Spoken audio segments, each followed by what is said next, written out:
Could he really, despite everything, become president? The sex parties, the tax fraud conviction, the list of scandals as long as your arm? The talk shows are debating it, the politicians are considering it.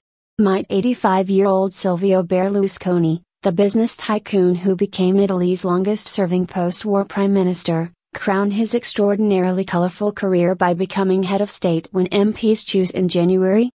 It's my dream, says Antonio Tajani, who co-founded centre-right party Forza Italia in 1993 with Mr. Berlusconi, and is today its vice president.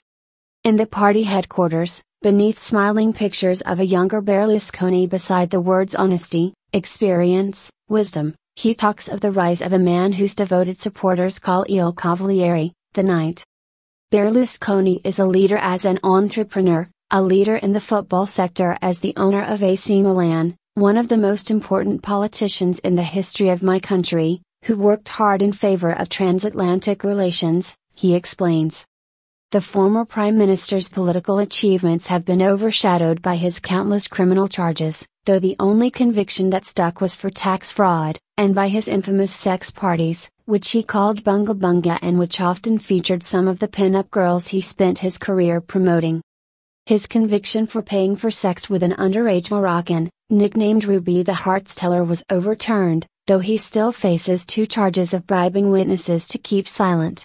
So does he, I ask Mr. Tajani, have the moral fiber to assume the highest office in the country?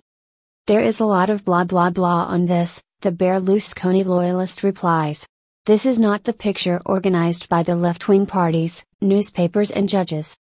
That Il Cavaliere is being seriously considered as the candidate of the right is to a large degree down to a widespread perception among Italians that the judiciary has long been heavily politicized and, among his supporters, that he was its victim.